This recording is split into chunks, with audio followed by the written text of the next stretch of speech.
Assalamualaikum warahmatullahi ta'ala wabarakatuh. Waalaikumsalam warahmatullahi wabarakatuh. Bang, kok udah sampai sini aja bang? Tadi ku cari-cari di rumah bang. Ini cuman orang kau ditunggu nggak datang-datang. Udah abang bilang abang ada keparik di daerah sungai ini. Udah sering kali bang sini.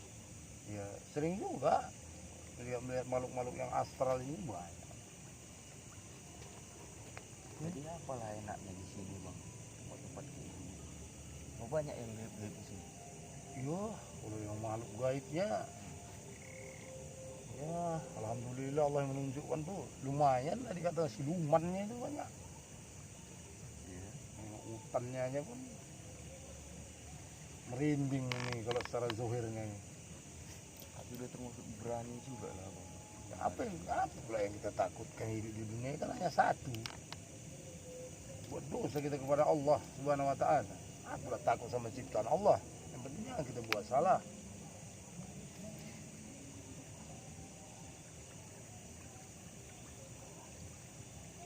Kan ini kan macam ini kan pinggir sungai, terus di seberang banyak-banyak semua apa masih ada hutan-hutannya lagi kan. Kalau macam yang makhluk-makhluk gaib itu yang baik buruk tuh banyak juga di sini. Kalau misalnya yang baik itu kayak mana, yang buruk itu kayak mana? Lebih banyak yang buruk daripada yang baik, dengan pandangan batin lah. Jadi bang, dilihat yang kayak gitu itu, yang makhluk-makhluk gaib itu. Maksudnya Kan ada juga macam benda-benda gaib gitu kan. oh benda-benda gaib. Nah, Ya, ada banyak juga, cuman itu tadi buat apa dia itu kita pikiri, bisa kita menimbulkan jadi kesyirikan kalau diambil benda-benda pusaka gitu, tak baik kan itu. banyak juga tuh benda-benda pusaka itu kan. Entah di mana, kadang pezikir-pezikiran tuh paling suka kali tuh mengangkat benda gaib. Nah, jadi kalau yang ngangkat itu dia melalui dia zikirnya atau melalui bantuan siapakah, atau memang karena ridho Allah atau gimana itu bisa naik barangnya itu gitu. Ya kalau menurut pengalaman abang yang pernah juga abang kecimpung di situ, kalau abang tengok di banyak kesyirikan. Kesirikannya itu letaknya Ya kalau buat pengalaman abang lah, cara ritualnya aja udah tak benar, makanya abang nggak mau. Kalau diambil dengan sebenar-benarnya, kita ambil dari Al-Quran semua ajarannya itu, tak ada yang bisa naik apapun, pada bisa naik. tak bisa naik. Ya, jadi kenapa kok orang pezikiran itu kadang bisa naikkan benda gaib, nanti berkumpul lah orang itu ke suatu tempat, ke hutan atau gimana gitu kan, berkumpul itu berzikir bersama, mengangkat harta karun. Bahkan harta karun itu ada yang bisa jadi asli, ada yang jadi dia malih gitu. Iya, kalau yang kau tengok secara kasat mata kau itu kan bisa saja orang itu kan seperti pemain-main sandiwara ya semua itu. Kalau abang kan pernah langsung abang memang nyata abang kerjakan. Ya kalau ambil dari zikirnya aja abang rasa udah nggak benar di situ tujuan zikir. Allah itu juga maha memberi kan, tapi belum tentu diridhoinya. Tapi kalau buat pribadi abang yang abang selidiki, yang mengangkatkan benda itu tadi dengan kita nafsu kita tadi berwujud. Nah, jadi setelah abang pelajari ya abang nggak mengenal gaib juga kan, urusan Allah kan gaib. Tapi setelah abang dinilai, abang detaili gitu, ini kerjaan si Iprit ini. Ini sihir si Iprit ini. Nah, begitu. Jadi pernah abang juga masuk di situ diajak kawan, orang itu berzikir kan, abang tuh di situ istighfar, tak naik-naik barang itu. Tak naik-naik sampai pingsan dan zikiri. Nah, berarti dia bercampur dia dengan artinya jin Iprit lah, setahu abang, yang mengolah semua itu keinginan kita itu. Nafsu ya. Nafsu kita, ditipu daya kita oleh iblis. Makanya abang nggak mau, ini banyak yang astral itu, ada benda, ada mustika jin. Nggak apa. Biasa kalau apa itu kan itu yang dicari-cari orang itu. Ya, dia kan mustika. kalau buat pribadi abang kan dia merasa dia itu zikir dia itu baik. Nah, jadi kalau dia berpikir lagi tidak itu tujuan dalam zikir. Nah itu dia tidak tak baik kalau buat abang seperti itu. Nah, berzikir itu kan dengan artinya kita mengingat Allah untuk memperbaiki hati kita ya berzikir, memperbaiki akal pikir kita ya, memperbaiki jiwa kita. Bukan ngangkat benda gaib kerjaannya. Untuk kepentingan pribadi ya. Nah, itu duniawinya dia itu. Lagipun kalau dia pahami yang dibilangnya, oh itu ada emas, ada peti. Dari mana kalian melihatnya? Ya kami lihat dengan batin. Ya kalau buat abang tengok pula lah di situ berseru kepada Allah. Ya Allah ya Rabb, apakah memang dengan batinnya? Melihat yang dia bicarakan. Kalau abang bilang tidak. Dengan nafsunya. Tak ada Allah memberi petunjuk seperti itu untuk duniawi. Tak ada itu. Diangkat benda ini emas, diangkat emas, dinaikkan. Mana ada emas? Orang khayalan dia nya tadi emas. Ilusinasinya mereka itu. Dibilangnya dia melihat dengan mata batinnya. Mana ada? Nggak ada itu. Ini banyak ini kalau dengan khayalan ini banyak nih. Khayalan tuh Khayal, berwujud ya. khayalan itu berwujud. Niatnya itu. Keinginan. Keinginan. Berarti macam jin itu pun tahu dia apa kemauan manusia itu, makanya diwujudkan ya. Ya iyalah, kan si setan itu dengan artinya penggoda. Kalau jin itu menyesatkan, sesatnya itu gara-gara kita yakin dengan makhluk itu membantu kita, jatuhnya syirik tidak? Syirik. Nah, maka jin itulah yang menyesatkan, si setan ini menggoda. Kalau dia pahami di situ dalilnya. Makanya berbahaya apalagi kita berkecimpung tentang gaib. Kata Allah itu urusan gaib, urusan aku. Apa pula urusan manusia? Manusia pun belum kenalinya. Enggak pula yang gaib. Nah, betul lah sama abang itu dalam zikir dia itu. Maka abang bilang baiklah banyak kau berpikir daripada kau angkat zikirmu beribu-ribu. Macam itu zikir itu kan dia sampai 1000 kali. Zikir itu kalau dia dihitung-hitung tuh apa maksudnya itu? Kalau zikir dihitung-hitung sekian ribu naik tingkatan, sekian ribu naik tingkatan, itu maksudnya kayak mana? Ya itu kan cara ritual mereka itu. Kalau begitu kata pembimbingnya begitulah. Kalau sesat pun pembimbing sesat lah Wak. Itu kalau hukumnya itu zikirnya itu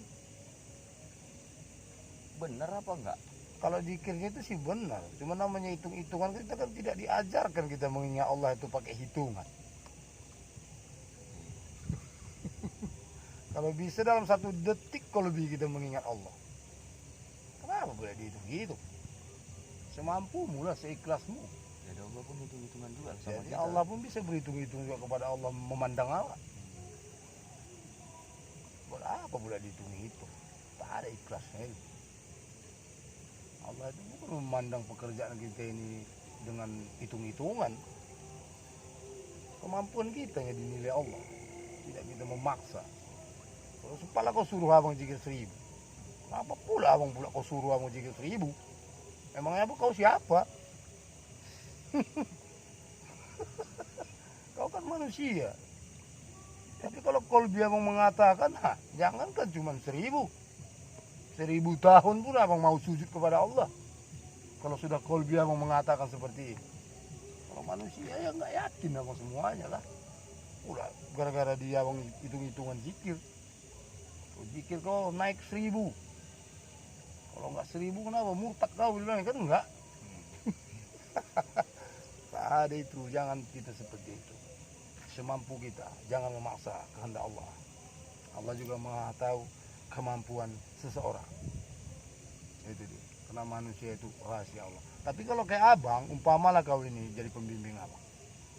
Abang tanyalah, Ustadz, berapa ribu saya zikirkan, apa zikirnya Ustadz?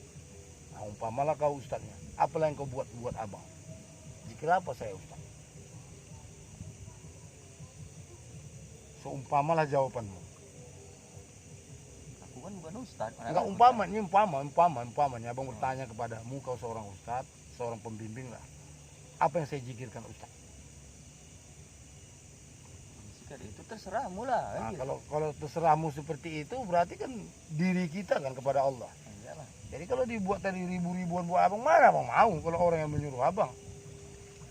Nah, itulah namanya zikir itu. Iya kan. Kalau cara menghidupkan kolbu itu gimana? Kalau cara menghidupkan kolbu itu minta juga lah kita kepada Allah Subhanahu Wa Taala. Selalu kita dengan artinya kita latih dengan zuhirnya. Menghidupkan kolbu itu kan banyak caranya gitu, dengan akal pikir kita juga. Kadang kita sampai ribuan berzikir, tapi belum tentu juga kolbu itu hidup. Ya, itu dikatakan sudah rahasia Allah itu. Itu namanya syir. Syir itu kan kolbinya yang berdesir. Karena kata Allah di balik syir itu ada aku. Jadi kalau kau suruh coba hidupkan kolbi, apa tahu gitu. Kita aja nggak tahu. Itu rahasia Allah. Itu kalau hidup di kolbi, berarti itu yang berzikir itu bukan melalui akal pikir lagi bang. Bukanlah. Bukan dari akal pikir dia. Dia langsung syir. Musir. Ya, syir. Dia ada desiran. Kita tahu desir itu ada. Ya. Ada juga dia kadang-kadang mengucap juga di dalam. Nah, makanya kita kan belum tahu rahasia Allah namanya di dalam diri. Cuman Allah yang tahu. Apalagi kolbinya hidup, emangnya tahu kita kan tidak. Tak bisa kita nilai sendiri itu.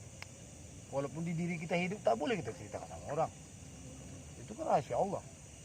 Allah bilang, hati nafsu. Aku kolbuku berzikirin ya, udah sombong. Nah, kan Udah ada- gila kau kata orang pula sama apa? kalau berkata-kata ada gitu macam tanya jawab, cerita. Kadang yang di dalam itu mengajarkan yang baik. Itu yang berbicara itu apa ya? Ya belum tentu juga itu baik. Tentu juga itu Belum. baik ya. Dia mengajak ke Apalagi jalan dia yang udah- Bicara, namanya bicara. Nah, Nggak benar dia kalau bicara. Apalagi dia mengarah-ngarahkan. Udah nggak benar dia. Itu udah hawa nafsu, itu udah permainan si iblis. Apalagi ada bisikan, itu main sikorin semua yang punya kerjaan itu.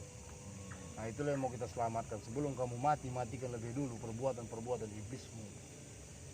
Matikan dia, jangan dia pula yang membimbing kita. Nah, itu cara matikannya itu. Ya matikannya tadi itu, kita rubah sikap kita, apa selera dia. Makanya diambil sombongnya Allah. Jangan tak diambil sombong Allah, tak tahu yang mau matikan. Sombong Allah itu yang diambil itu sombong yang kayak mana? Disombongilah yang dilarang oleh Allah, yang diharamkan oleh Allah. Sombongilah, fanatikilah. Insya Allah dia itu benar-benar taat dia kepada Allah. Bukan taat sholat aja, sholat pun yang dilarang Allah dilanggarnya juga. Sama aja dia munafik di dalam sholat. Ya macam contohnya sombong yang dilarang Allah itu seperti apa gitu. Ya seperti yang kita pahami saja lah, di situ berzina, murka aku kepadamu kata Allah. Nah, ibarat kita meminum khamar kan diharamkan oleh Allah Subhanahu Wa Taala. Bahkan yang lain-lain beribu-ribu yang dilarang oleh Allah juga. Rusak diri. Sekecil apapun kita punya salah maupun dosa. Yang dilarang sudah semua sama Allah, janganlah pernah dilanggar. Itu aja. Jadi kalau dibilangkan iman itu kan yakin. Semua makhluk diciptakan Allah beriman kepada Allah. Makanya iman itu kan ada dua dia. Ada juga iman baiknya, berarti takwa dia. Ada juga iman yang buruk. Nah itu dia tadi. Yang diberi rahmat. Ya. Iya. Nah, iman yang dimurkai. Banyak iman. Bukan sedikit di tentang keyakinan kepada Allah itu. Wah, kalau yakin bilang aja lah itu pemabuk itu nggak ada agama yang letupnya. Dia marah kan dibilang nggak ada agama, apalagi dibilang nggak ada iman. Dia ngamuk dia, hilang mabuknya. Ambil batu koral kepala lambat. Makanya situ dia kalau iman itu yakin semua, sampai iblis yakin beriman dia kepada Allah. Tapi dia tidak yakin dia kepada dirinya. Tak pernah dia mengenal dirinya. Tak pernah iblis itu berpikir tentang dirinya. Dia berpikir tentang imannya tadi. Ya kan? Yakin dia kepada Allah, semua berbuat baik dia. Tapi itu tak dia ingat dirinya itu siapa. Itulah ilmu yang sombong. Nah, itu punya kesombongan iblis. Jangan pula ikut-ikut. Jadi kalau kita tadi yang larikan tadi ke benda-benda gaib gitu. Aduh, itu udah syirik itu. Nggak ada ilmu zikir ngangkat-ngangkat benda gaib. Syirik. Syirik. Syirik. Itulah ilmu yang sombong. Kenapa itu bisa naik barang gaib itu? Kena zikir.